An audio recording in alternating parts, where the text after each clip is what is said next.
very good evening to you all. You're joining us on Prime TV News. I'm Dilani Jaitilaka. Let's have a look at the headlines first.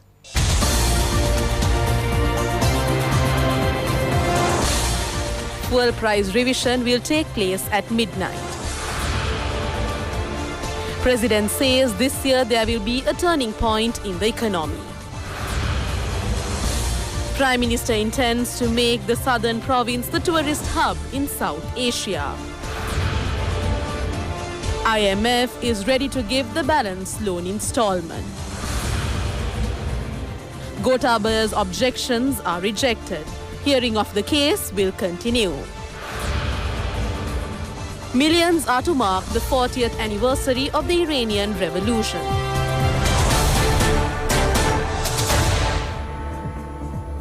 Now for news in detail.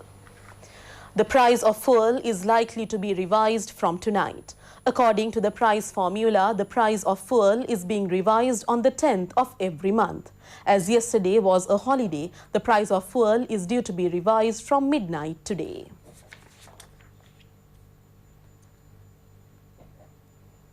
Prime Minister Ranil Wickremesinghe has said that the southern province will be transformed into the best tourist zone in South Asia. He made this observation joining in a function held yesterday for the opening of the Balapitiya Divisional Secretariat building. Balapitiya වැදගත් ස්ථානය. Premier Wickremesinghe said that Balapitiya is an important location. When taking into account there was cinnamon, the fishery industry and tourist industries then at present. There are several best tourist hotels from Kosgoda to Ahungalla. 2 more new hotels have been approved. Balapitiya will become a hub. But the Prime Minister said that it was not only Balapitiya. He said that loans had to be repaid. If so, the region should be transformed into a major tourism hub. He said that their intention was to make the southern province the best tourism hub in the South Asia region. Meanwhile, Kishu Gomes, who has been appointed as the chairman of the Sri Lanka Tourism Development Authority and the Sri Lanka Tourism Promotion Bureau, assumed office. He assumed duties amidst religious observances. Among those present was a group including Secretary to the Ministry of Tourism, S. Hettiarachchi. The International Monetary Fund has drawn its attention to granting the 5th loan installment with respect to the assistance given to Sri Lanka. The granting of the loan was postponed following the political crisis that occurred during the recent past. Of the loan of $1,500 million, representatives of the International Monetary Fund are due to arrive in the island to discuss the granting of the 5th installment. Reports said that they are due in the island next week. The International Monetary Fund had agreed to grant a loan of $1,500 million to Sri Lanka for the period 2016 to 2019. Agreement was reached to grant this loan in 6 installments. 4 of the installments had already been provided. The Special High Court that overruled the preliminary objections raised in the case filed against 7 persons, including former Defence Secretary Gotabaya Rajapaksa, today ordered to take up for hearing a case filed against them. The former Defence Secretary and 6 others have been indicted on charges of misappropriating 39.9 million rupees in connection with the construction of the D.A. Rajapaksa Museum and Memorial.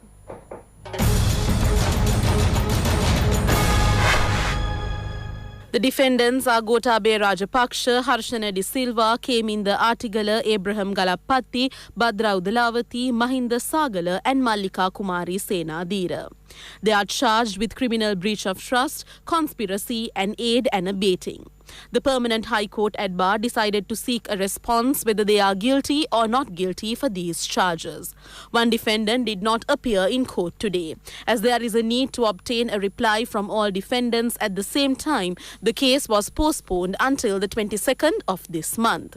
The defendants had filed preliminary objections claiming that the judiciary had no authority to take up this case in the High Court at Bar.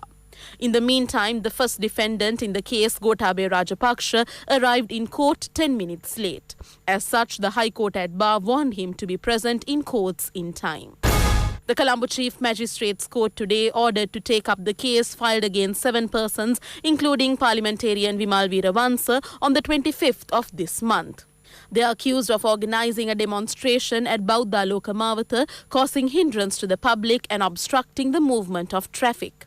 When the case was summoned today, the magistrate ordered the Cinnamon Gardens police to produce the video footage related to the incident at the next hearing. The Colombo High Court sentenced a man to death over a murder committed in 2000 today. Accordingly, a 57-year-old father of 3 from Bolle Golla area in Kalaniya has been sentenced to death in this manner. On the 22nd of January in 2000, a man was shot dead in Bolle Golla area over an escalated personal dispute. The Attorney General filed a case against 2 persons with disregard to the incident. One of the defendants was declared not guilty and acquitted, while the other defendant was convicted of the crime. Subsequently, the death penalty was imposed on the defendant today. The government is preparing to begin contributing to commence the transplanting of bone marrow at the Maharagama Apeksha Hospital. A special discussion regarding this program was held recently at the Health Ministry under the aegis of Minister of Health, Indigenous Medicine, Dr. Rajitha Senaratne. The Apeksha Hospital has so far carried out self-contained bone marrow transplants. The Health Ministry said that Apeksha Hospital has so far carried out 50 skeletal transplants. Consultant doctors requested that the number of rooms to house patients who are undergoing bone marrow transplant be increased to 8. The minister said that steps will be taken to provide financial assistance for this purpose. It was also decided to increase the number of specialist doctors in cancer. Dr. Prasad Abhay Singh has said that his doctors are ready to commence a bone marrow transplant program this year. A special training has been provided to doctors and members of the staff at the St. Vincent's Hospital in Australia. The Dubai police yesterday had arrested drug smuggler Angoda Lokka, an associate of Makadure Madush, who fled the scene when Dubai police arrested Madush and another 16 suspects last Tuesday.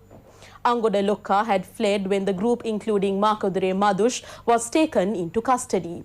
Media reports said that the Dubai police carried out inquiries based on the CCTV footage succeeded in nabbing Angoda Lokka. He is considered to be a close accomplice of Makadure Madush. Inquiries revealed that Angoda Lokka is said to have assisted Madush, who was in the country in the narcotics rackets and in executing murder contracts. Meanwhile, preliminary inquiries with regard to the group, including Makadure Madush, have been completed, and reports emanating from Dubai said that a decision has not yet been taken when they are to be produced in courts. The Department of Agriculture has called on farmers to undertake the cultivation of maize sans any fear. Maize cultivations were destroyed as a result of the Sena caterpillar menace. As such, the farmers refrained from taking to the cultivation of maize. However, agricultural officials said that less than 50% of the maize cultivated on 82,000 hectares of lands during the last cultivating season was destroyed by the Sena caterpillar. This was stressed at a discussion held at the Gannorua Agricultural Information Centre that centred on the control of the Sena caterpillar. Project and Training Director of the Department of Agriculture, KB Gunaratne, said that it was possible to minimize the harm caused to the cultivations carried on during the stipulated period on the instructions of the department.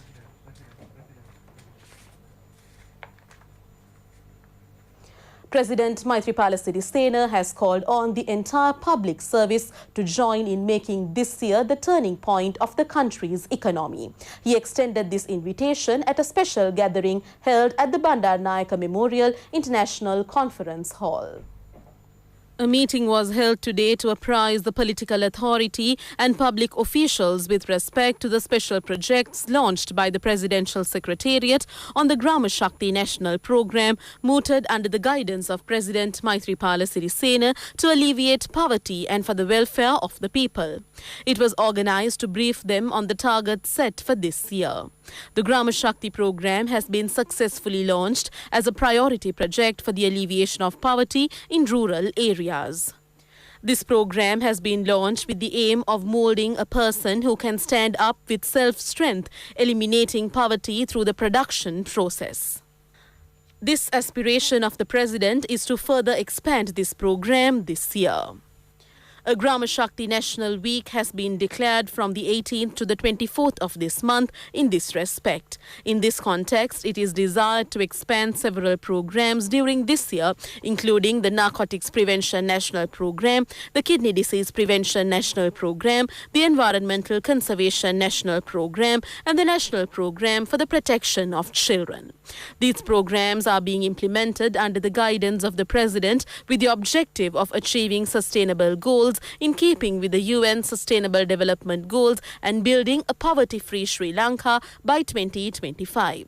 During the meeting held today, a program with new targets for the year 2019 was introduced, further educating the political authority and the state machinery on these national programs. On this occasion, President Maithripala Sirisena said that a circular will be issued to obtain a permit for all machinery used in the felling of trees, which will be mandatory. Applications are being entertained for the recruitment of new executioners. Accordingly, those who are between 18 and 45 years of age and who have passed the GCE ordinary level examination with 2 credits are eligible to send in their applications for the position.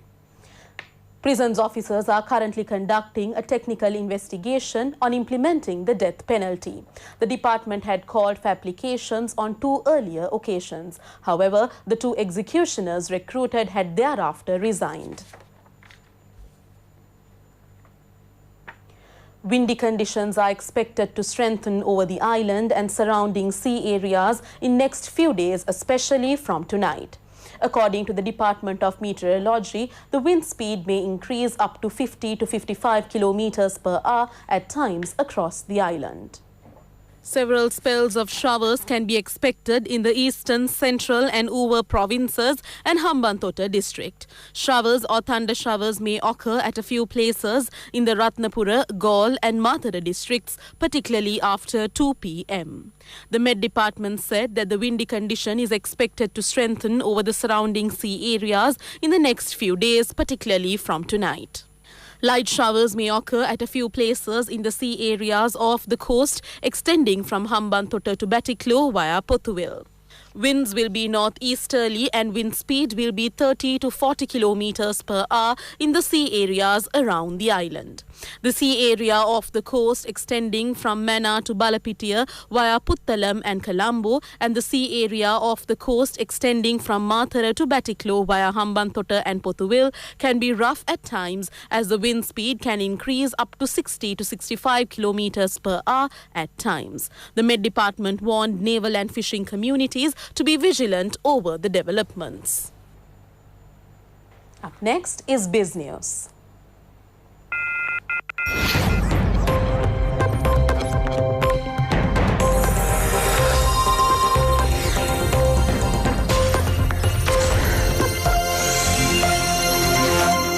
The benchmark all-share price index lost 3.52 points to close at 5,960.62, while the S&P Sri Lanka 20 index gained 4.34 points to close at 3,062.41.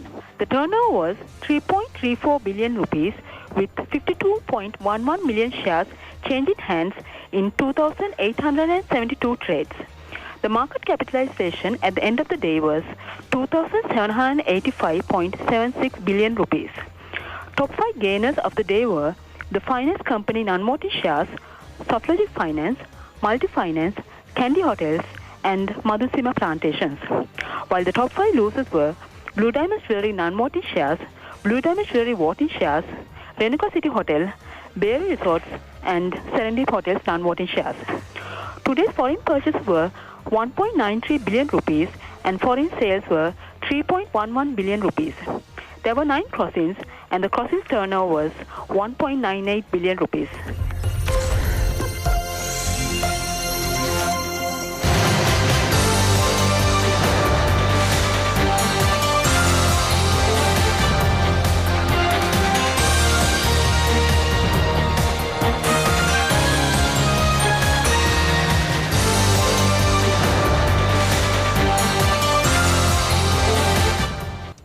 That's all we have for you today. Prime News returns tomorrow. And in the meantime, make www.itnnews.lk your go-to source for the very latest in news at home and overseas. Have a pleasant week. Good night.